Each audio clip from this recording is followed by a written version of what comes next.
I think it's story time. I might make a Twitch highlight of this so people who want to check it out that are regulars but aren't here right now. She's the main character in BC2. What the heck? Okay. How do we want to do this? Slow the music some. Okay. Story time. This is a real story that happened to me yesterday in my life. Okay. I forget the reason I even. Okay, so yesterday, this is a 2-for-1. This is a 2-for-1. So yesterday, I had to return 2 of my government laptops. I had 3, which is a story in and of itself. The punchline is the first laptop was the only one that had Windows 7, and our storage array was so old that the only way to access it was through this program that only worked on Windows 7. It didn't work on Windows 10 at all. So I needed to keep this old laptop. So one of the people, like one of the property managers, was hassling me to return it. And I'm like, I need... all right, let me send this back then. And then you need me to get in. And so that finally all got decommissioned. I go to send it back. They gave me the shipping labels. Easy enough, right? Go to your local United States Postal Service. They'll help you out. Okay. Take my laptops, take the power cables, go over to this post office, wait in line for a little while. And this lady is like, all right, you're up next. Calls me over. Like, what do you need? Like, I gotta mail these 2 laptops back. Here's the print. Here's the shipping label. I printed that out. They told me this is all I had to do. And they're like, oh, well, she's like, oh, you'll need to box it up yourself. I'm like, okay. So she goes to get me one of the medium-sized boxes. She's like, are the laptops powered off? Like, yeah. You sure? Yeah, I'm sure.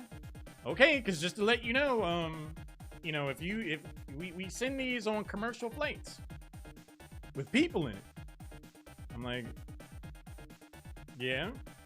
She's like, well, if your laptop explodes and everyone on that plane dies, then that's on you. That's not good for you.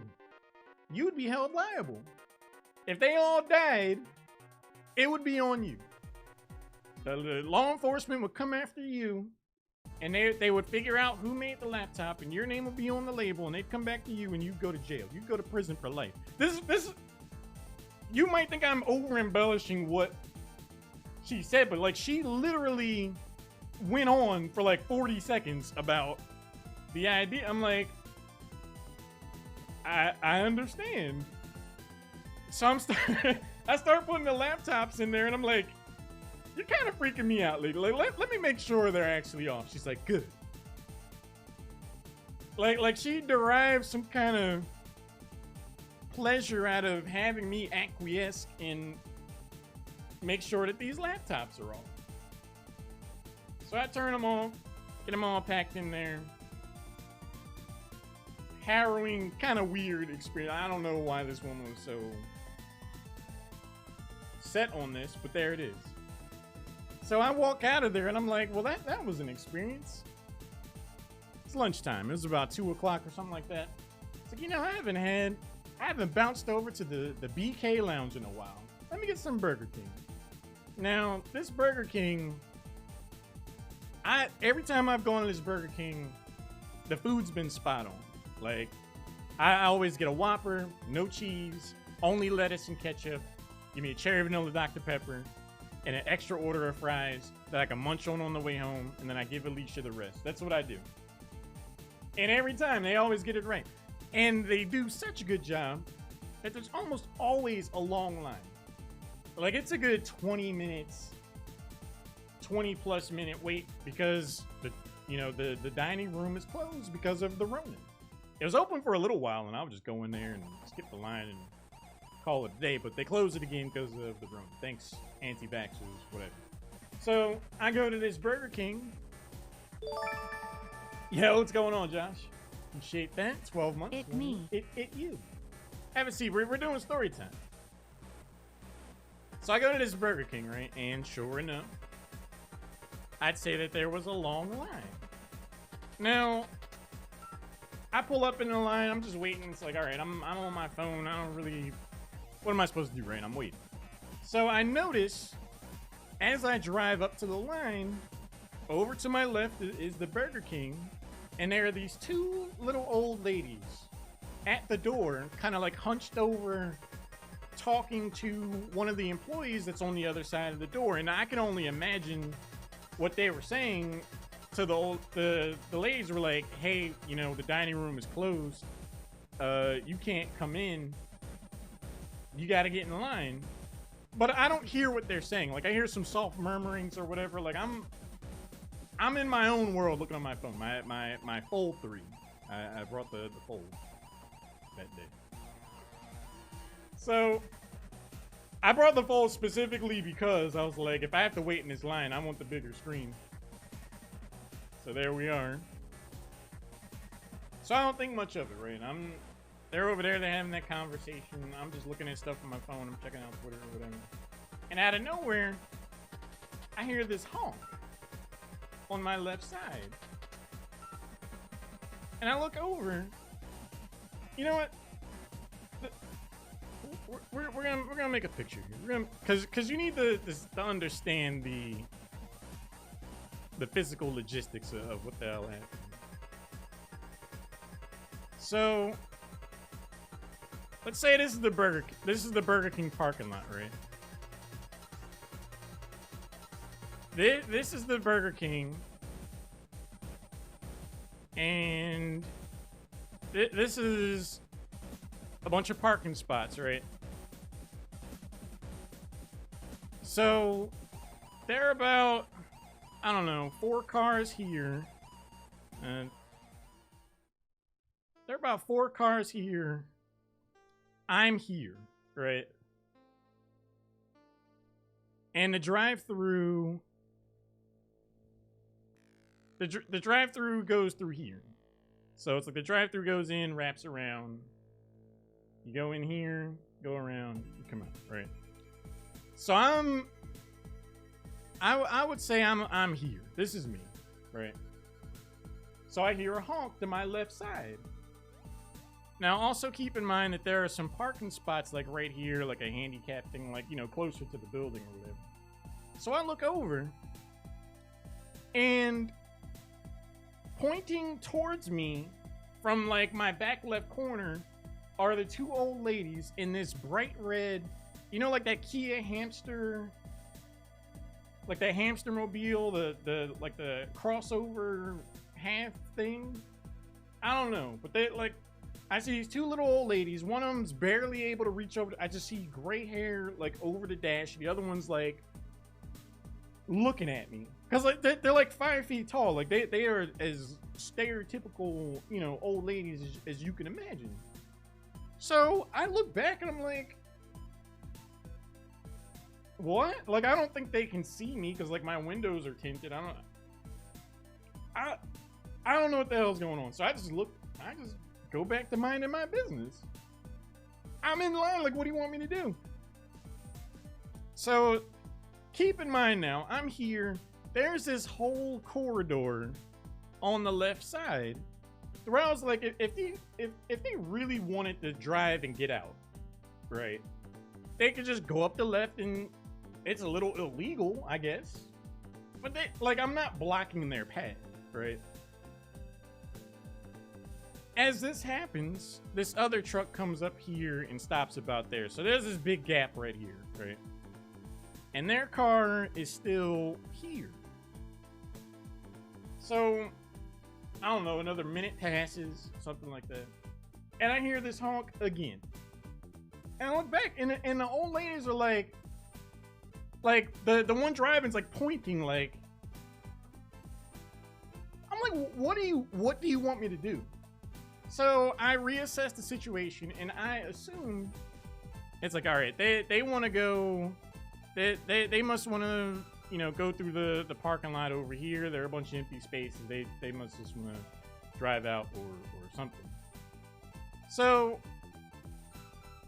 I decided to put my car in reverse. I'm like, okay, go on by. I back up. There's plenty of space here.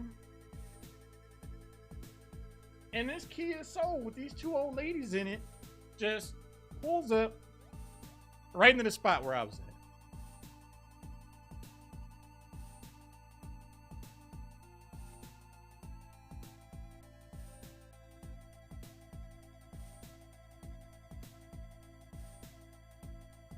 And I'm like, hello?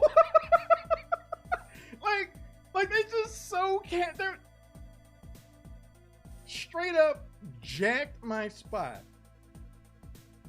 And I'm like, I'm in shock. I'm like, these are the two little old ladies just straight up robbed me of my drive-through spot. And on one hand, I'm like, is it the biggest deal? No. It's also two elderly ladies, like, you know, respect the elderly and all that. But on the other hand, hey, like, I've been sitting here for 5-10 minutes already. I don't like when people jump lines in general, but it's like, they just straight, and like, there was no wave, there was no explanation, like, I never talked to them. Nothing. So I'm sitting there just floored. And I assessed the situation, and I was like, I can't sit here. I can't sit here for this. I just can't. Cause like I know I'm locked in for another 10-15 minutes, and I'd be staring at the back of this Kia Soul that just jacked my spot, and I'd be bent out of shape. I would be bent out of shape. So I did. The only thing I felt I could do is I just left. I just left. I went to McDonald's across the street.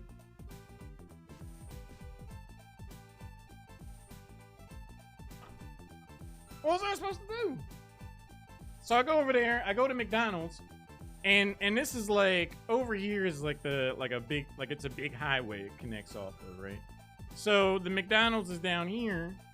So as I'm pulling out, the two old ladies in their Kia Soul are coming around here after they've already ordered. Like, they got their food, so they're leaving. And I'm like, if I was in that spot, that would be me right now. That would be me. And yet, these two little old ladies hard jacked my spot in the drive-through line, and now they get to have it their way, and I'm stuck over here loving it with McDonald's on principle.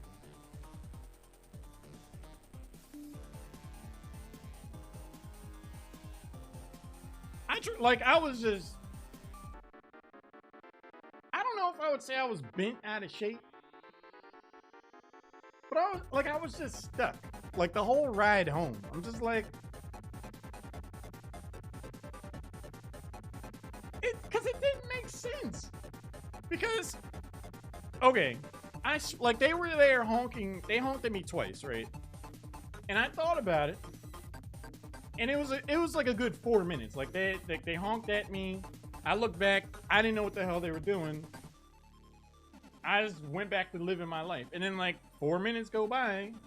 And then they honk again. So they sat there that entire time, like, what are they stewing about how young whippersnappers don't respect? Like, I don't know what they could have possibly thought they were communicating. Like, I put a lot of thought into this. Cause I was like, mate, all right, they go up to the door. The person tells them they can't go in. They got to get in the line. Right?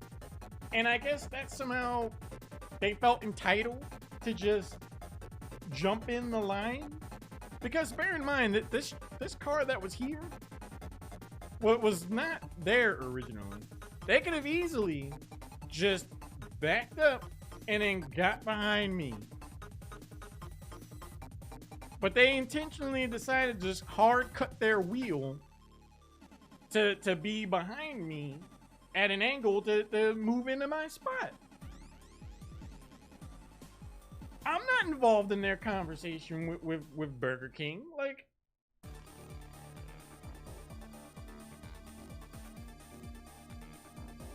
it was weird, man. And if it wasn't a couple of old ladies, I would have like honked or something. Like, I don't know what I would have done, but I wouldn't have, like, I would have contested what happened a bit more than, like, what am I to look like? Grown man in a Burger King parking lot arguing over the drive-through spot with two old ladies in a bright red Kia Soul. Could you imagine? That doesn't end well for me. Like,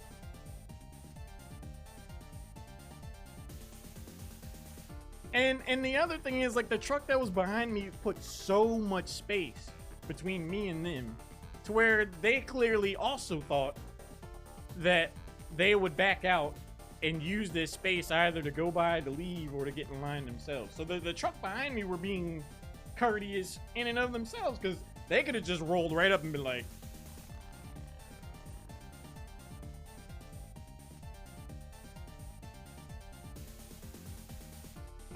shake your... But what am I... They're old ladies. Like, what am I gonna say to them? Like, hey, like, can I... You just took my spot. What are you gonna say back to me? Get wrecked? Snooze you lose, sonny boy? It was a time. So that's the story. I can't make this stuff up. I was like, I wish I could make this stuff up, because, like, that would be a Seinfeld episode, or like a Curb Your Enthusiasm. Like, that would be something. Could you imagine Larry David stuck in that situation? Larry, he would have gotten out and bickered with the two old ladies for sure. I'm confident. But I didn't want to end up on the news. I didn't want it to be me. And hopefully my laptop's made it there without exploding. That was an afternoon. The McDonald's was good. But yeah.